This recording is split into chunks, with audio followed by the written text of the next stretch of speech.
Howdy folks, how are y'all doing? My name is Rees, and welcome back to our Assassin's Creed Origins Let's Play. This is going to be the final episode in the base game. I'm going to be playing through the DLC packs that were released early in the year, kind of in the lead-up to Assassin's Creed Odyssey. But I thought now would be a good time to look at the game and sort of look back on my opinions on it and kind of clarify some things, because I've talked a lot about this game during the previous live streams, and I've shared many an opinion about the game. Let me go ahead and clarify that I absolutely love this base game, and I think that it is fantastic. I think that this is probably one of my favorite Assassin's Creed games. I think outside of Assassin's Creed, it is just a really solid game. I don't think that if you ever wanted to play Assassin's Creed and you've never played any of the previous ones, I don't think you need to go back to them in order to enjoy this one. Now, I do think you should go back to them. I personally, around the time Assassin's Creed 3 was coming out, I got all of the previous Assassin's Creed games and I started playing through them. And it took me all the way up to this game to actually catch up. But I've enjoyed all of them, even the ones that weren't so great. I mean, Unity is a terrible, broken mess of a game, but I still had fun playing it. But every Assassin's Creed game prior to this one is a very different kind of game. And it looks like Odyssey is going to pick up where this game left off and continue the franchise in that direction. There's way too much to talk about mechanics-wise, to explain sort of everything that's changed between the different entries. But I think if we were going to look at this franchise and break it up into segments, I think we'd have Assassin's Creed and then the Ezio trilogy. And that's a certain set of games, a certain type of game, has its own sort of mechanics. And then I think 3 and 4, Liberation HD, Rogue, those would all kind of be in their own set. And then you would have Syndicate and Unity off on their own. And of those two, Syndicate is the superior game. It's hard to say which one of these games is my favorite overall. Again, because this game is so different to the others. I think that if I was going to say story, I really like the Ezio trilogy. In particular, Assassin's Creed 2 and Assassin's Creed Brotherhood. Revelations just wasn't that good for me. It didn't quite do it for me. I felt like the story was a little weak on that one. It had some pretty cool mechanics, but it was just a bit boring. But Ezio, especially in the first two games he was in, they nailed his story arc. He is just a fantastic character, a fully fleshed out character, living in a fully fleshed out world with great side characters. And I don't think they've been able to match that in the series. I feel like they came close with Syndicate. I liked the characters of Jacob and Evie. I thought they were great.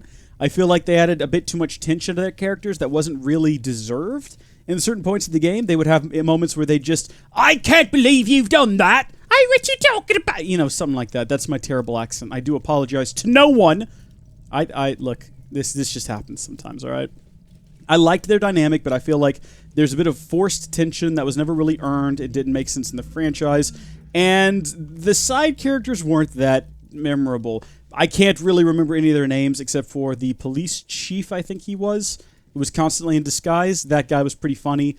But aside from him, I literally don't remember any. Oh, you know what? Alexander Graham Bell was in it. I liked him. But as far as side characters go, I don't think you can beat the one in Ezio's trilogy.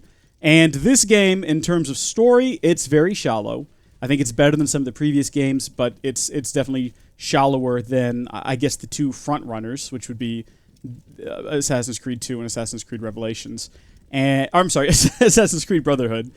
Side characters aren't interesting in the least. I mean, the kid that we're going to do a quest for right now, he's pretty funny. He's pretty interesting. It's hard to nail down his backstory because it's something different every time you talk to him. That's interesting, but I don't think that is enough, really, to compete. So on those fronts, it doesn't quite live up to previous games, but the mechanics in this game are so solid and so reliable. Anytime Bayek flies off the side of a building, it's my fault. I take full responsibility for it. I don't feel like I did anything wrong. And in every other game in the franchise, even all the way up to Syndicate, and granted it did get better by the time you got to Unity and Syndicate, but even in those games, you'd occasionally just leap off of a building through no fault of your own. And I think that this is the first game that really nails the climbing and jumping mechanics, and you don't really feel like anything you do is by accident. You don't. Maybe you do make a mistake, but it's not the game freaking out and just throwing your character off the edge of something. So I think mechanics-wise, this game is probably the best in the franchise. Combat is so much better in this game than it is in every other game. I just wish that the story was better. I wish the side characters were better.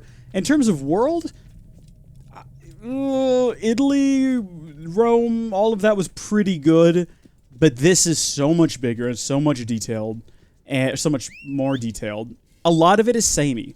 I've gone to a few different camps and noticed that assets have been reused very clearly. Even the layouts of some places have been reused very clearly. And I don't necessarily appreciate that. I mean, I understand they had to do it. It's a big game, and they only had so much time to make it, but I think they could have done a better job of not copy-pasting entire layouts of camps. That's kind of obvious. But as big as the world is, it doesn't feel all that samey between different regions, and it is so much more improved over some of the previous games like Unity and Syndicate in particular. Unity and Syndicate both took place in one town. There was DLCs that kind of took you to other regions, but they all looked samey. And I'm just going to say it, all of Paris looks the same. All of London looked the same. Those games, the worlds just weren't interesting. Looking around at the architecture, you couldn't really tell where you were. They felt really small, I think, because they were all very samey looking. Now, I don't know if this world is as good as Assassin's Creed 4, but then I don't know if Assassin's Creed 4's world was ever really that good. Part of me feels like maybe that world just felt big and interesting because it was so different than previous games, whereas I think this game is actually big and interesting. It's certainly not as empty. Like I say, I mean, the reason Assassin's Creed 4 felt empty was because a lot of it was just ocean. But I think this game definitely feels more full. It feels like there's more to do here. And one of my favorite things that this game has done is side quests. So you had side quests in previous Assassin's Creed games, but let's be honest, they were lame. So first off, you didn't have random side quests. And this game doesn't have randomly generated side quests either, except for the ones that we're doing right here. We have to go to a location to collect something. And even then, that's not really randomly generated.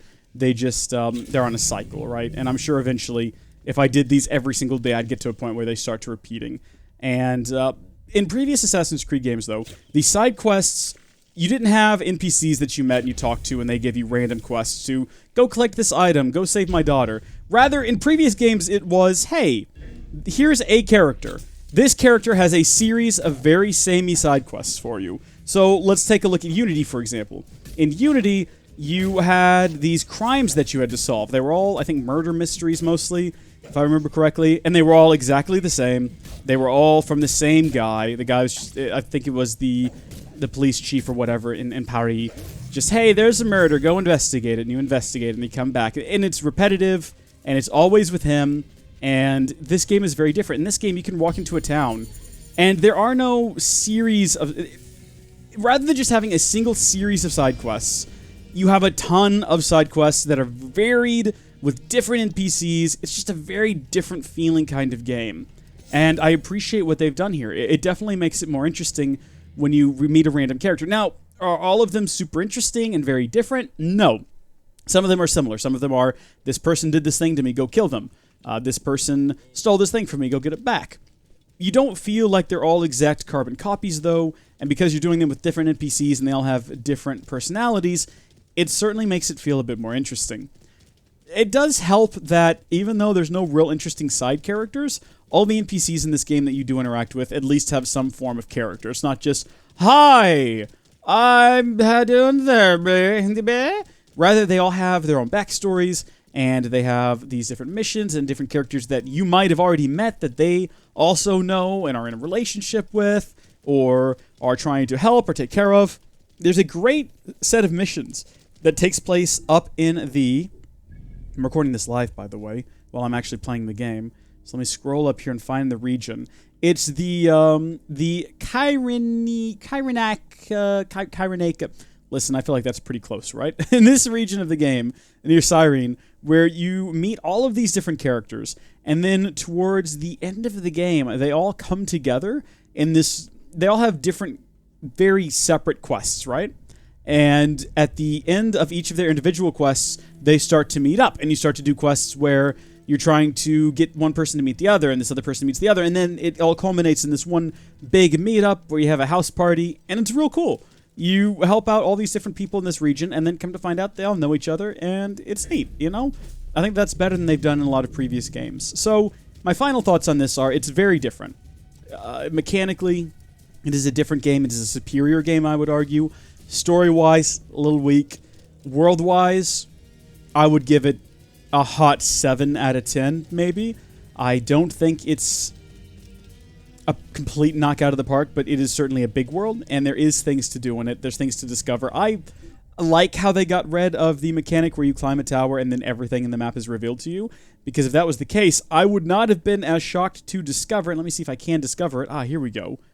These elephant camps. I did not know that these were a thing until way, way, way, way late in my playthrough. After I'd already completed the main quest, turns out there are these elephant camps, and you can go and you can fight the elephants. And each one is a little bit different. There's another one over here. I believe there's a third, possibly a fourth one up here somewhere. I can't really remember where exactly. Kind of in this region. There it is. And they're really fun. They're good little missions, and they do definitely test your abilities in the game, which I was not anticipating. I just found it and thought, well, what is this? And then turns out there's an elephant there, and I liked that. I liked that sense of exploring and finding something entirely unexpected, because you do have to fight an elephant in the main campaign, but I had no idea there were any out here in the world that you could just find and fight, and I really, really dig that. Here's a ruined temple of Mafdet. Is there anything interesting here? Yeah, there are some animals running around that I didn't realize were here at first. But, I mean, it's just a little area, and you can discover it, and you can fight these creatures if you want to.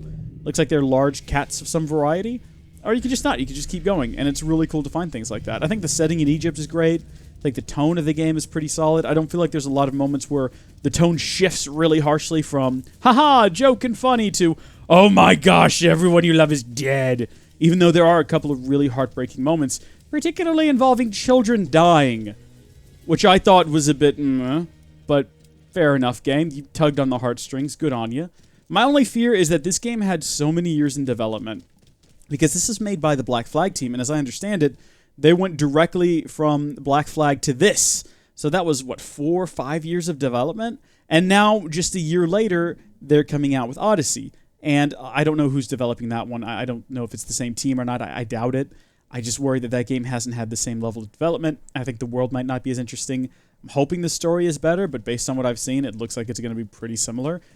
My guess is that we're going to see the origins of the Templars, because this game covered the origins of the Assassins, but a Templar-esque organization was already in existence at the start of this game. So I reckon we're going to go back in time in Odyssey and find out where they came from. I just hope that it's an interesting story with interesting characters and side objectives and things. But anyway, I've rambled on and on. This is episode 60. We're wrapping up our vanilla playthrough. When we come back to play this game next time, we're going to be heading off to do the DLC missions. So we've got the Curse of the Pharaohs and the Hidden Ones. Now, the Hidden Ones was released first. It's got a lower suggested level. I reckon we'll go ahead and do that one. And then we'll go on to Curse of the Pharaohs and see where that gets us. Until then, though, thank you folks for watching. God bless you, and I'll see you later. Bye!